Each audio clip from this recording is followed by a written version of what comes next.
So, I guess we should talk about our ideas for a podcast. Yes, indeed. That's kind of what we do when we eventually start. I have one based on actual events. Yes. Because for people who don't know, we're recording like on a Friday morning for me. And you thought we had arranged to record, which we hadn't. So I was just downstairs having my eggs on toast for breakfast. And I got a phone call from you on FaceTime, and I opened up FaceTime, and there was Tim sitting at his desk with his microphone and his headphones, looking all fresh-faced and enthusiastic about the day ahead. And I immediately knew what had happened. And I'm like, hello, Tim. And you're like, hey. And I'm like, oh, do you think we're recording today? And you're like, yeah. And I'm like, we didn't arrange it. And then, because I'm a nice guy, I agreed we'd do a recording anyway. But this is what's given me my idea. This is a podcast maybe called The Unexpected Podcast or Spontaneous or something, and it's basically an agreement you have amongst yourselves to be able to call each other any time when an idea occurs to you and just record 10 minutes of podcast wherever the other person is. If they're out in their car or on the toilet or whatever, if you've just got a cool idea or something you want to talk about or something you've just thought of, you phone the other person up and immediately start recording. That's a great idea. I love that idea. That's pretty cool. Very good idea. Did the idea just come to you this morning? Yeah. Well, it came to me when you called me up and wanted to do a podcast I wasn't ready for. That's fantastic. There are many things, episodes and podcasts that are given the perception of this, but I'm not sure they genuinely occur that way. Like they begin with a phone call saying, hey, Bill, it's me, Jeff. Actually, I know what does it. Jerry Seinfeld's Comedians in Cars Getting Coffee does that. It begins with a phone call. Hey, remember I'm coming around? And he says, yes. And then suddenly, he pulls up out the front. And it sounds artificial, even though it's designed to sound the opposite of artificial. I think that's a new record for the shortest time it's taken you to bring up Jerry Seinfeld. Oh, I'm sorry. Can I say, just as a little diversion before we talk more about my unexpected podcast idea, I've been away from Australia for a long time now, and you obviously still live in Australia. And one of the things that I find really strange about Australia now that I look back at it as kind of still my home country and the best country in the world, but a country I've left, is Australians' obsession with Jerry Seinfeld and the TV show Seinfeld. It's like the TV show that time forgot, except in Australia, where it's still like the absolute coolest, most zeitgeist show. And I know so many people who still think Seinfeld is completely brilliant in Australia, whereas like for the rest of the world, it's just some old show that happened a long time ago and no one really talks about anymore. That's a fascinating observation, which I feel similarly about The Simpsons, but perhaps about my own culture. Like The Simpsons feels like something that happened back in the 90s. Yeah. And yet it's still on television. It keeps going. But I can resonate with it. Yeah. But I've been watching a bit of Seinfeld lately. Yeah, well, you're Australian. It's on every night at 7 o'clock on every channel. It was Australia Day the other day, so I flipped on to Seinfeld. It's like the rest of the world stopped sending TV shows to Australia after Seinfeld, so you're just stuck watching that. There is a sense, as many others listening in other parts of the world will find this astonishing, but up until reasonably recently, Australia had 5 channels. And that was it. And then cable has been in there for about a decade. And then it's only now that Netflix and these things have come about, really only in the last 3 years. But even Australian Netflix is a much reduced Netflix from... It's just all episodes of Seinfeld. Well, that's right. So, that's right. And the cable channels are all just 24/7 Seinfeld. That's an interesting observation. You have no idea how much I hope your podcast idea today is a Seinfeld podcast. The Seinfeld podcast again. Anyway, sorry, enough Australia bashing. Still the best country in the world and all that. So, the thing about the unexpected podcast idea or spontaneous is that, as you know, I do another podcast, and it's called Hello Internet, and we record not very often, and I keep a little note in my phone of ideas. Whenever something annoys me or I have a funny thought or a topic that I think we should discuss, I write it down.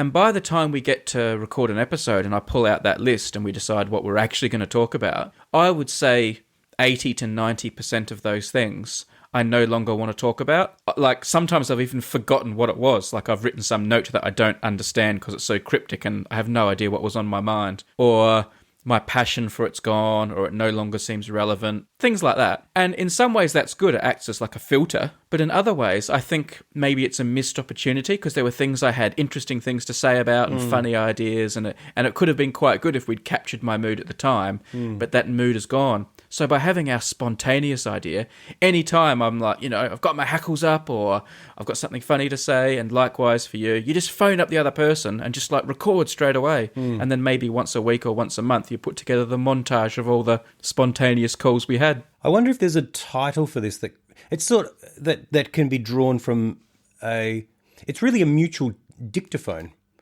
So lawyers in particular have dictaphones, and they record things, letters that are then transcribed. This is sort of like a podcast in your vein is sort of a mutual dictaphone. It's calling up someone and saying, let's dictaphone this idea, but then that is the final product. Yeah. There it is. And it's also like a dialogue. It's not just a monologue into a... I mean, you could do that. You could just do monologues and make that into a podcast, which is a good idea in itself. Just someone's dictaphone thoughts. But I always think podcasts are better with a dialogue, so it's sort of like a dialogue dictaphone. I think Spontaneous is a good name, or The Unexpected Podcast. Spontaneous. Yeah, that is good. Hard word to spell, those. That's right.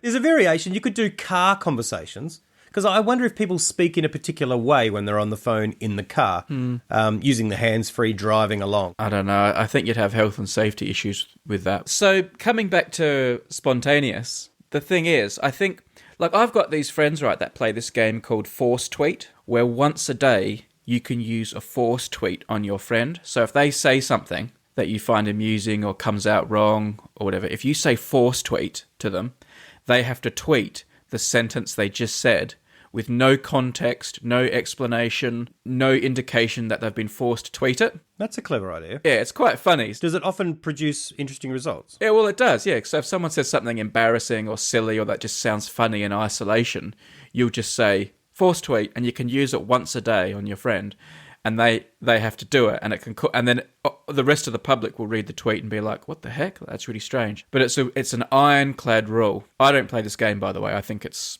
suicidal, but I think the rule with Spontaneous would be if you get a call from the other person, you have to answer it and have to talk for at least 5 minutes of podcastiness. The first thing I would say is regarding force tweet, which is that you're able to hashtag force tweet. In other words, it does have that asterisk next to it that says, I've been made to tweet. No, Right? There's none of that. Oh, right. That's what makes it so... That is suicidal. Yeah, that's what makes it so funny. You could soften it a little bit, and you could do it 3 times to them a day, and they get to choose which one of them is the weakest, but, the potentially less career-ending. But, yeah. But I like the idea in terms of spontaneous. In terms of... Are you saying that if the person answers and it's you, is it obvious to them? In other words, you're saying, okay, spontaneous, here we go. Or could you be calling just to say, in other words, is the element of surprise part of the game? It would be like, oh, hi Tim, it's Brady. I just want to have a quick spontaneous chat, and then it would be go. You'd be talking, like, so the person making the call would have to have some kind of technical setup where they could be recording straight away. So you couldn't say, hey Tim, let's do a spontaneous, and then we'd spend an hour and a half setting up our microphones, which we just did earlier. It would be more like it would have to be a bit more rough and ready. I think you have found the flaw in this idea, and it's a technical flaw. Well, yeah, it would. You'd have to have something technical in place on your phones and stuff, but... It lends itself to people who have the ability to be able to talk about something quickly, to jump on an idea and to go with it, without preparation and forethought. Well, I think that pretty much sums up this podcast, so I think we'd be all right. No, that's true. Yeah. That's true. All right, let's hear what your idea is, and it better not be about Seinfeld. It's not about Seinfeld. There's nothing related to Seinfeld. Right. My idea is called Axiomatic. Right. It's a podcast which explores the truth and history and application of famous axioms. It's a little bit of a Mythbusters experience. But with a really boring name. With a really boring name, yeah. That's right. Related to axioms. Let me mention a slightly more legendary show than Seinfeld, which is the Brady Bunch. Yeah. And the one legendary aspect of the Brady Bunch from many, many years ago is Mr. Brady, who had an axiom for every occasion. The Brady Bunch movie, which was a 90s movie, which sent up a satire on the Brady Bunch, which was very funny, Yeah. was had Mr. Brady, and he was coming out with this rather meaningless Oh, yeah. axioms, Yeah. such as wherever you go, kids, there you are, which is meant to sound profound, and which is quite profound if you Yeah. which I enjoy. So the idea is there are a million of these. Are they axioms?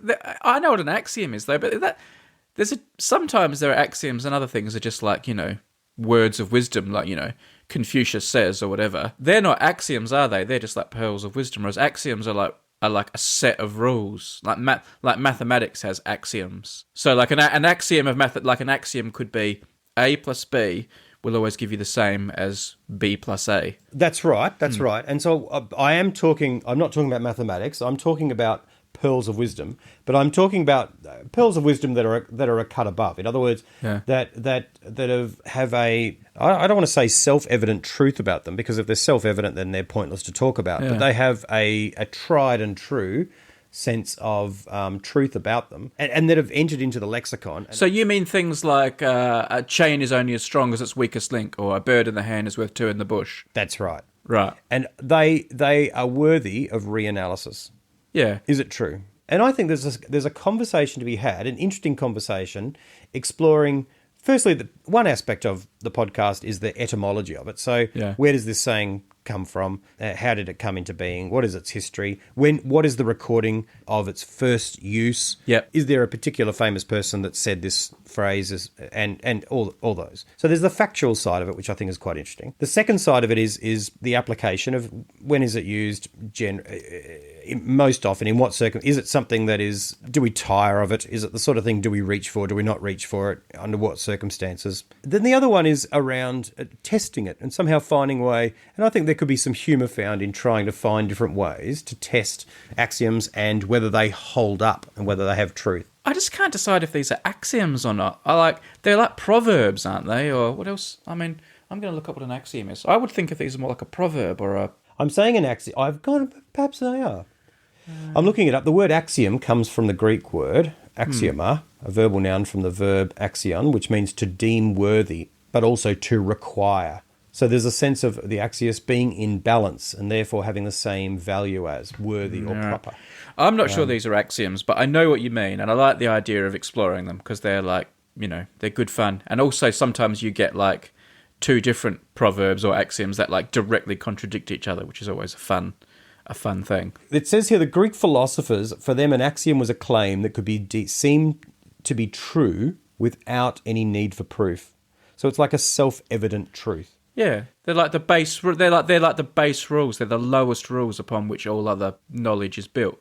Yes, and particularly wisdom. So one premise of the podcast is to talk about, are these of assistance to us? Is this helpful or is this actually unhelpful? You're right. I was just looking at another example, and the one that came up when I did a Google was a statement or proposition, which is regarded as being established, and the example they give is that playing sport builds character. So like that's something people say to you. It's good to play sport because it builds character, but is that true? I don't know.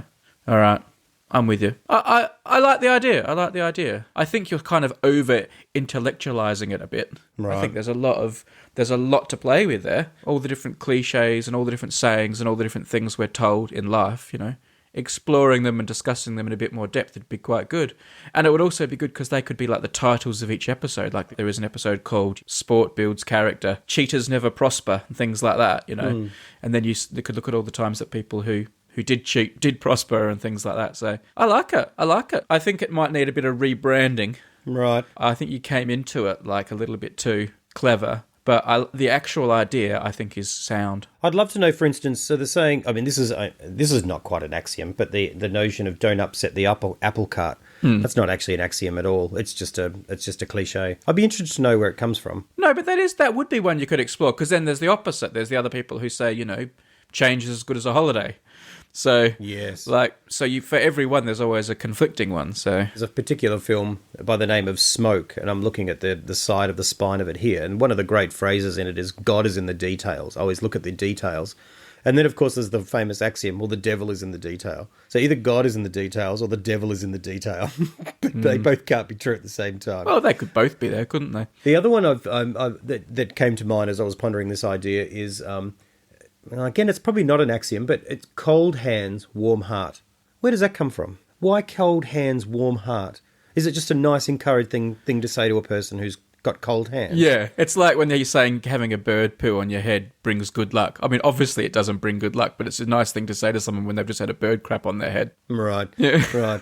So it's just like something terrible's happened to you. I'm going to just lie and say it's a lovely, positive thing that's happened to you. But another good example of a contradiction is too many cooks spoil the broth. Many hands make light work. Ah, that's right. Yes. Although the cook, particularly, it's the things that make the cooks clash is not their hands, it's their minds, it's the choices.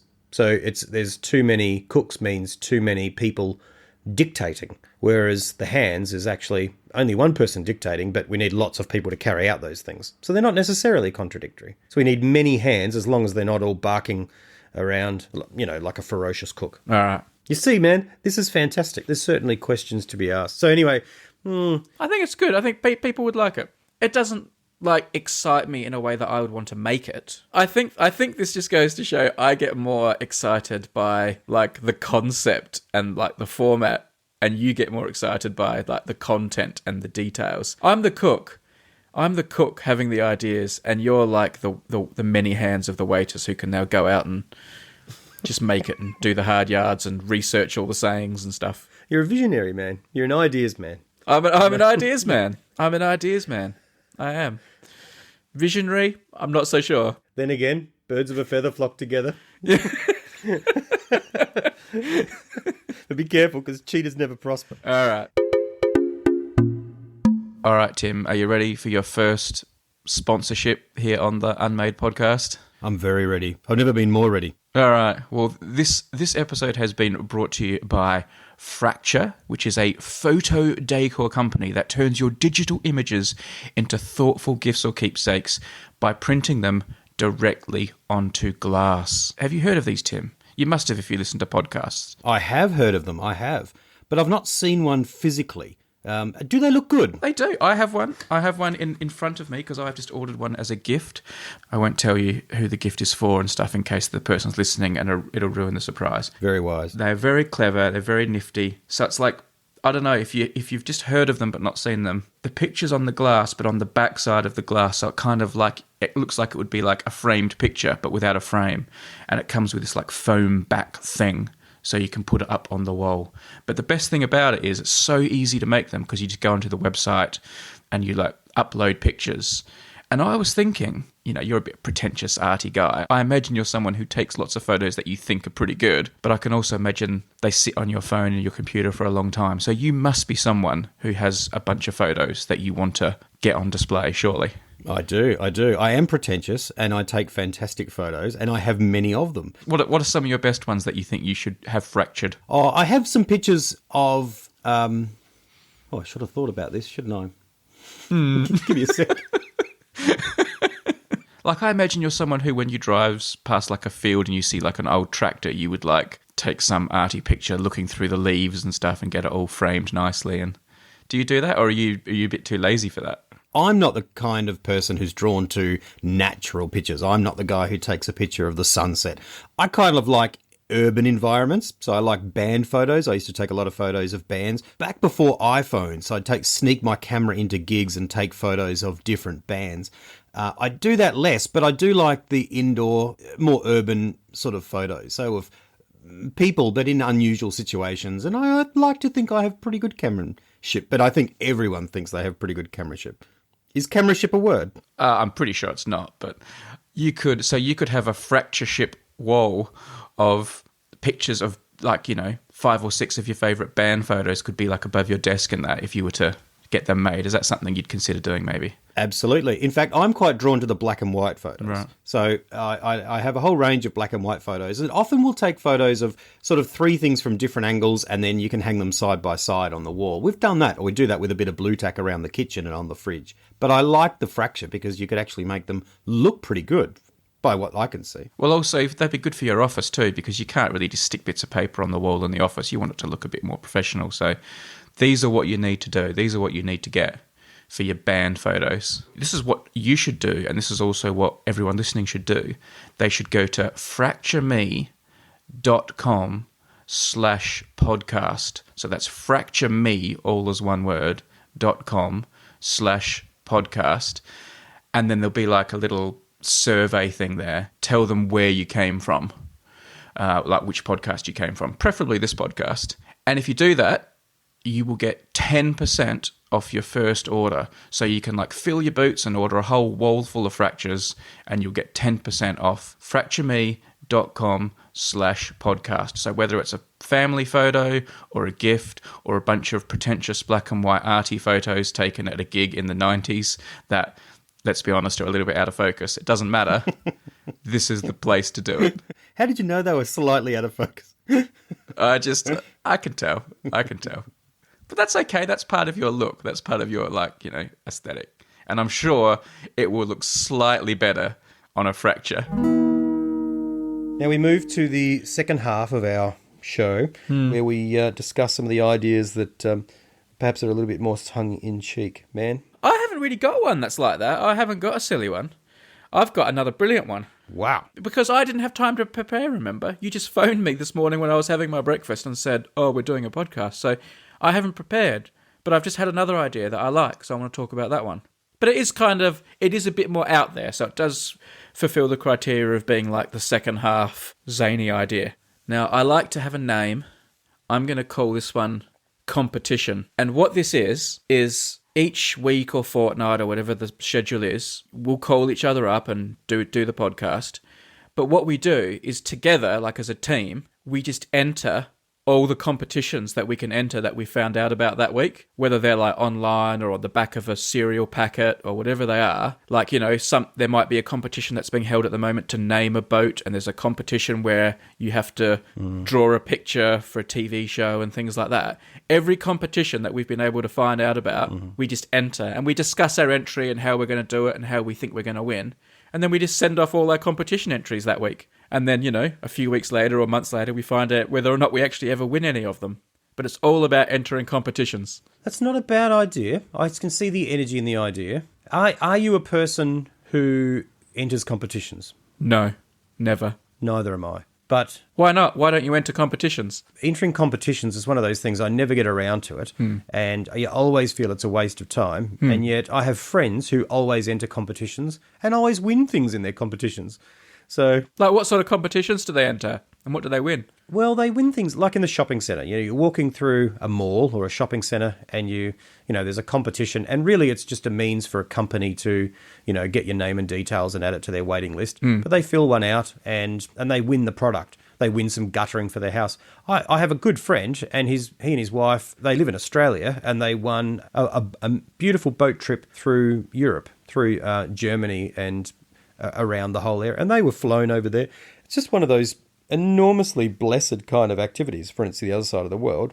And it was entirely random, and again, it was in a shopping centre, just filling out something and putting it in a big box. Yeah. And you never think you're going to win. No. And it would be fascinating to see how successful. You sometimes see TV shows about those people, don't you, who like enter everything, don't they? They'll cut out every coupon on a cereal packet, every single thing they can do. Like, they become career people who get vouchers and do everything. And they some of them like can almost earn a living from doing this kind of thing. I don't want to just, us fill out our name and enter like a raffle. I mean, any numpty can do that as long as they don't value their postal or email address and don't mind getting deluged. But I want them to be competitions we enter that require some level of creativity, right, or cleverness. Like, it's not just going to be, okay, I've got a voucher here, let's put our name and address and send it off. It'll have to be ones where you have to think and do something interesting. Otherwise, it wouldn't make for much of a podcast. Is an example that kind of idea where a travel company might say, right, in 25 words or less,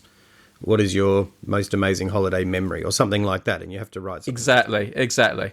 And newspapers and things are doing that kind of thing all the time. And I mean, I use the example of naming a boat because I don't know how big a deal it was in Australia, but in the UK, one of the science organisations here has commissioned a big multi-million-pound science exploration vessel. So they asked the public to come up with a name And it became a big news story here because the winning name was Boaty McBoatface. But That did make the news here. yeah, but the idea of coming up with a name for things, that's the sort of thing you and I would talk about anyway. Yeah, that's true. So why not make it a podcast? So you would talk about the competition, and you'd describe your entry into the competition, and you'd send it off, and then you would have updates on previous competitions. Didn't hear back from this one, didn't win this one. Yeah. We have won this one. Yeah, we won one. But you know what you could do? Well, with the podcast, another thing you could do, if the podcast, became successful and had a following of any substance, you could encourage all your listeners to enter the competitions as well. And then it could be this big competition entering community. And like sometimes some of the listeners win, and we can tell the stories of listeners who entered and won. And here's Sandy Smith, and she actually entered that same competition as us, but she won it, and here's her winning entry, and here's how she did it. So over time, the podcast could evolve away from just being us entering stuff and talking about our ideas to sharing the ideas that other members of the community had and what the entries they've done and how they've won. And that could become a really interesting aspect. I wonder if there are strategies. If you were to interview these folks who perhaps are more strategic and committed to going into competitions, whether they have strategies, like insider knowledge, well, whenever you're doing this, always use a pink pen, or you know what I mean? Always write in capital letters, and always post your entry on a Friday because it will arrive on a Monday, and that's when they are paying the most attention to the entries, and by the end of the week they're not paying attention to the entries, and there's probably a whole bunch of things like that. And maybe over time of doing the podcast we would start to learn those strategies, and our hit rate would start improving. It could be really interesting. So this is sort of like a competition version of counting cards at the casino. Yeah, like you start to you're just switching the averages slightly in your favour, and over time, your rate ends up growing enormously. It would be fascinating to see. And you could start A/B testing. You could start entering the same competition in like multiple ways and finding out what worked and what didn't. Like, let's send in the same entry twice, but type one and handwrite the other one and things like that, and see what makes a difference. It would be interesting to see how many of them there are and how many others will be willing to listen. The idea, I don't agree with that, because I think the way we would do it would be to be funny. It wouldn't be like I know I just spoke about A/B testing and stuff, but I think overall it wouldn't be a forensic analysis of how to enter competitions. It would be like funny. It would be interesting in that spirit to explore the most ridiculously or the least absurd competition, or the least worthwhile. In other words, what is the competition that we can find that requires the most amount of effort and work for the least payoff first prize? Yeah. In other words, have you ever won a competition? I don't think I ever have. I don't think I've won a raffle. What, you've never won a raffle? I don't think I ever have, no. Back for a period when I was working in the newspaper in Adelaide, I went through this golden period where I became invincible at raffles. And not only that, I felt invincible. Like, I just knew I was going to win them for 3 or 4 months. I was at a South Australian Press Club luncheon where they always had a raffle after the guest speaker, and I entered, and this feeling came over me that I knew I was going to win. Wow. And I won, and they did like 5 things, and I think I won first and third prize. Wow. And for the next few months, I kept entering all these raffles. I don't know why I was going to so many things that involve raffles, but I was. And I just kept winning raffle after raffle. Like I was like I had powers. I should have probably entered loads of competitions then, or bought lottery tickets, but I just felt unbeatable, and I was unbeatable. And since then, I've kind of, Well, you've lost your confidence, man. See, it's that first win that gives you the confidence. The second one confirms it. Yeah. And you're on a roll. And now I'm an addict. I just wander the streets of England, entering all the raffles I can find and squandering all my money. There is a sense of going, I should go in competitions more often. It's crazy that we don't, because, Aunt Beryl won something once, and gosh, you really can. But of course we never do. All right. Hello? Oh, hey. Just to clean those 2 toilets. Oh, right, okay. You're coming through this way then? Yeah. Okay, no worries. Okay, then. Thanks a lot. All right, man. Just a cleaner coming in the middle of the night here. Yeah. That could be a podcast. Tim talks to cleaners in the middle of the night. They're not going to start hoovering, are they? I thought we'd just take a quick moment to mention Patreon, where people can support the show. You go to patreon.com/unmadefm. Patreon is spelled Patreon. You going to say anything? You going to encourage people to participate, or are you just going to stay silent there at the other end?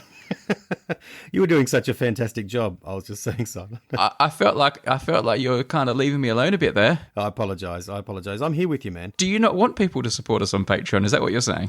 I do very much want, and I'm very grateful for those who are, I must say. I thought maybe you were dedicating a minute's silence to those who have been kind enough to make donations, were you? Well, you were enunciating so carefully. I didn't want to interrupt. It was a work of art. That's true. The spelling part is important. You can't interrupt the spelling part, because that's when I want people to be taking out pencils and stuff and writing down. So they're like, oh, I must write that down. There is something about the way you say it that makes me reach for a pencil to want to write it down even in front of me, even though I know. I wish that was true, but the statistics show otherwise. But what I thought we would do is occasionally perhaps give a special shout-out mention to a randomly chosen patron on Patreon. And today, it's Dominic. Dominic is, I hate to say this, but Dominic is from New Zealand. Wow. Yeah, and Tim and I both being Australians, you know how we feel about New Zealanders. There's a list of a lot of things that I won't mention because we're affirming Dominic on this occasion. Yeah, well, that's right. Yeah, so thank you to Dominic. He does live in London at the moment as an IT worker. He knows being a New Zealander living in London and working in IT is a cliche. He says so himself. He says that he loves the Unmade podcast. He likes the throwing of the ideas around. He says he's been doing the same thing with mates over beers for many years now.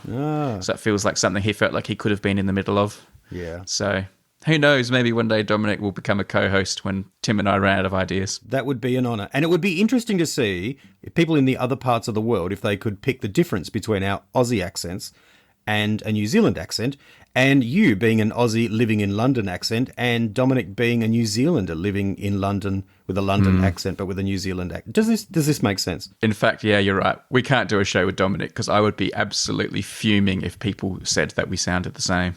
Yes.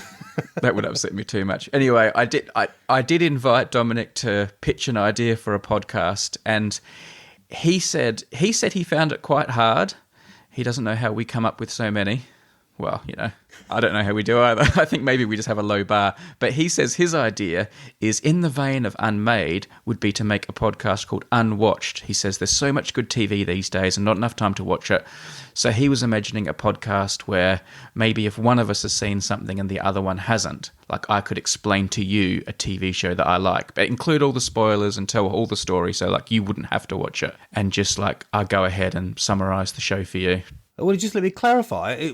Does he mean if you miss an episode? No, I think like what he was saying was like if there was like a whole box set, like say you'd never seen MASH and you weren't going to watch MASH, I would spend a whole podcast telling you about it. So that's his idea. I'm not 100% sure about it because I think it could be a bit of a one-way conversation.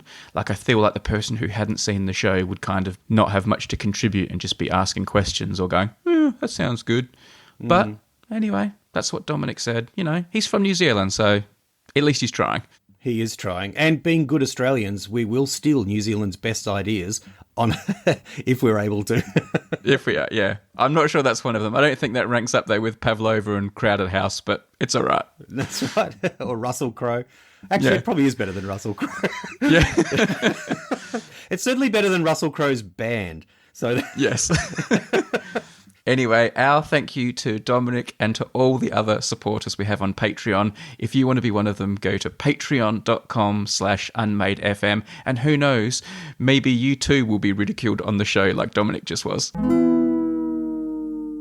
My final idea is inspired by partly inspired by a movie, which a remake is coming out soon. And one of my favourite films from the 90s, Trainspotting.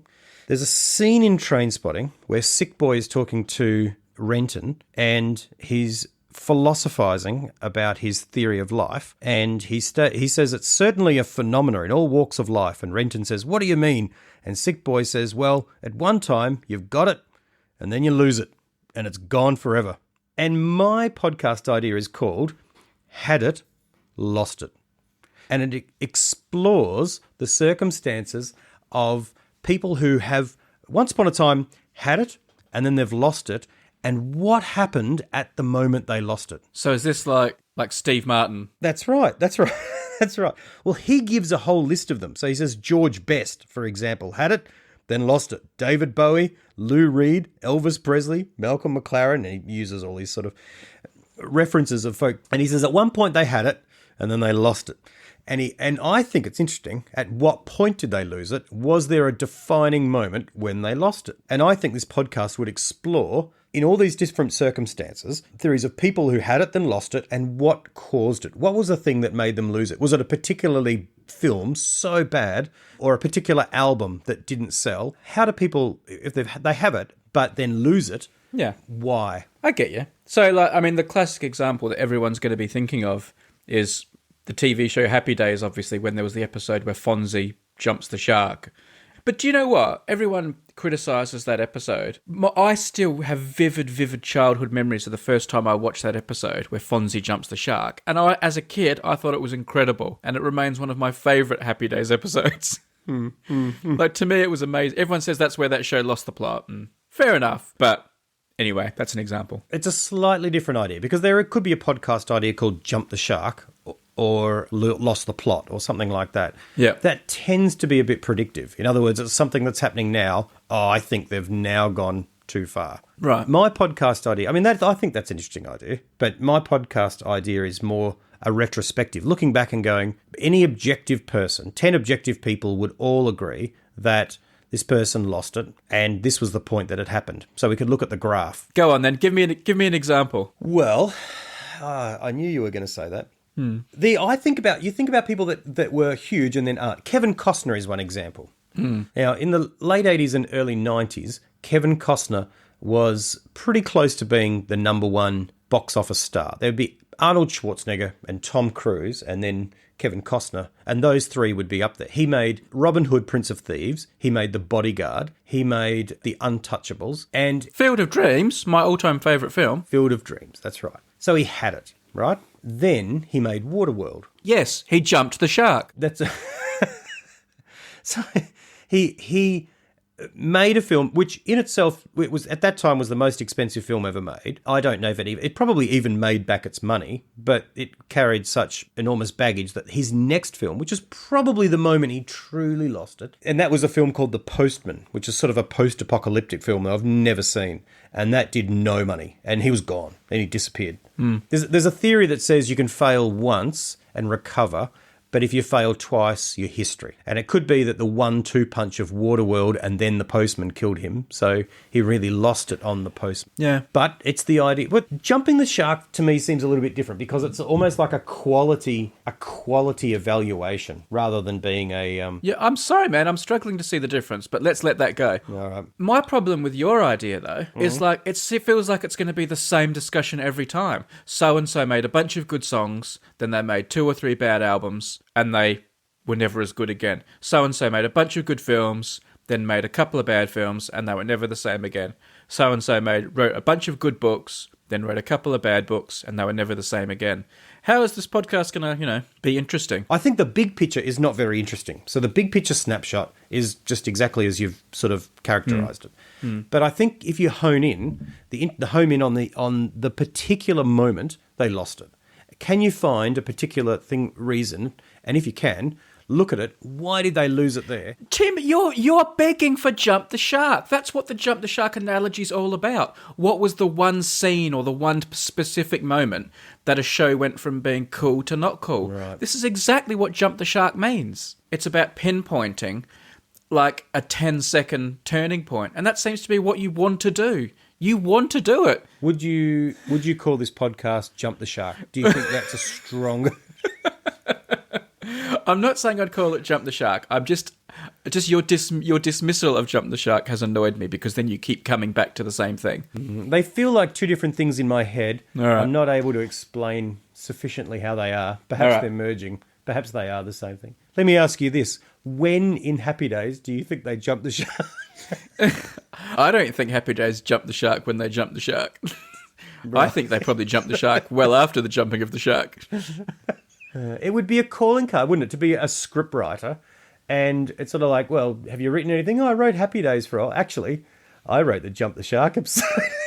It would be something to be proud of. I would want their autograph. This is a good question. When did Star Wars jump the shark? Did it jump the shark with the special editions or the prequels? That's a good question. By the special editions, you mean George Lucas's constant tinkering with the original films? When he started putting in all different, stupid things, like all that cluttering the background with animals and things like that. And Jabba the Hutt turns up in the original Star Wars. Yeah, and all this, Han shot first type stuff. I don't like that, but I enjoyed the fact that that tinkering meant that I got to see Star Wars on the big screen for the first time, because the original film came out before when I was too young to see it.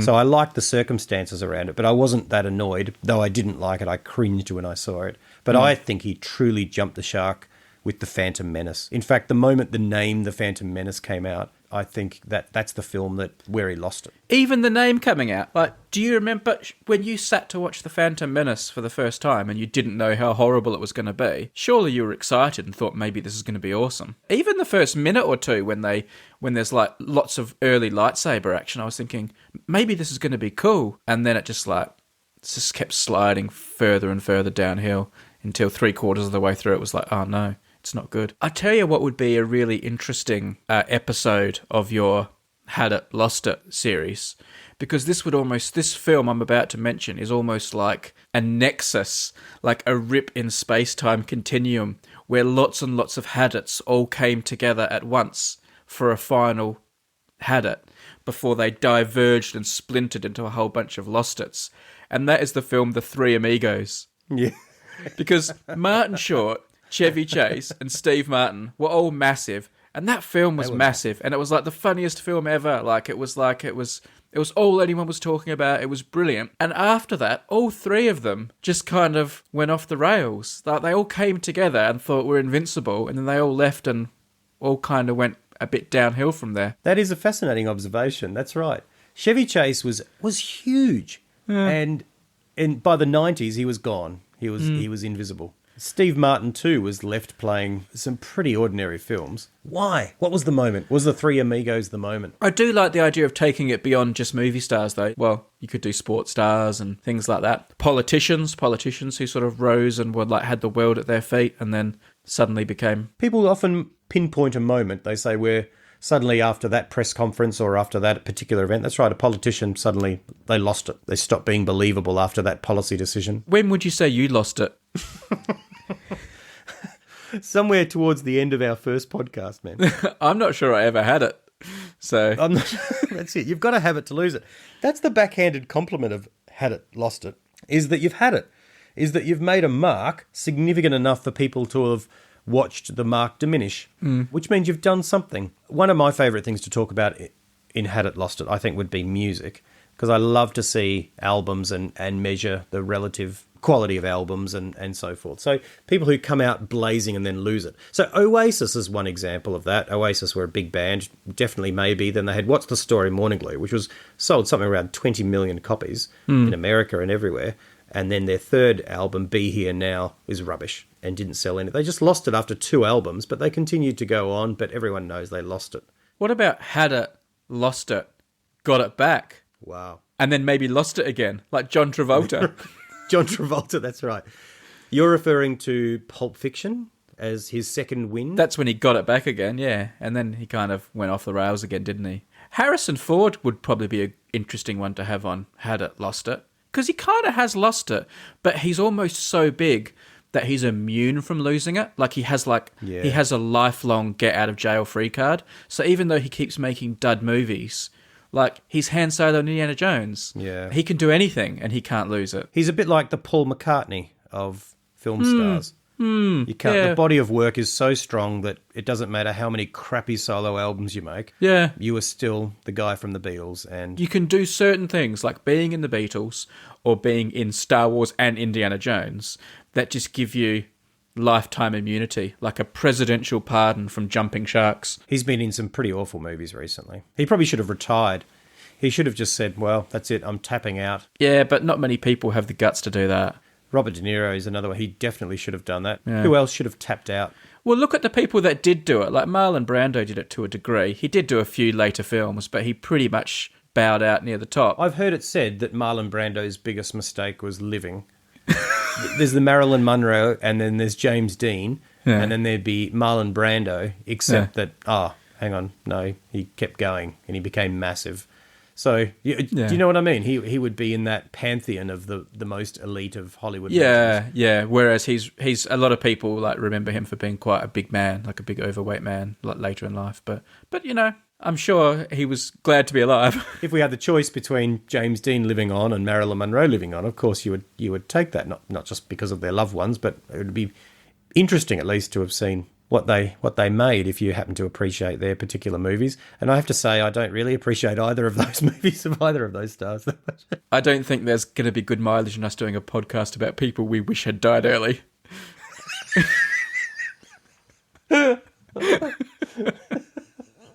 Oh, do you know who else I wish had died? Like, basically, we're wishing everyone would die after they make their best film or write their best song. And then die. It's a rather macabre idea. As if their sole purpose for life is the art they're able to cough up and then not ruin it by like aging like a human. Or exploring different forms of art, or making money and living a content life. Or Yeah. No. Loving their family. And Yeah. That does nothing for me. I want you dead. I want you dead. like a time capsule. Like I want you to look like you looked on the poster on my wall when I was 10. That would make me feel more satisfied about my DVD collection. That's basically what it's about. Yeah. Oh, dear. We're bad people. I remember Paul McCartney saying about 20 years ago that he thought, when he was quite obviously past his peak, but was still, he's one of these guys who can still sell out a stadium, and he said he reckons he still had one more big hit in him. And it's 25 years later, and he didn't have another hit in him. Maybe he means he's going to punch someone. Maybe that's right. I know, that's right.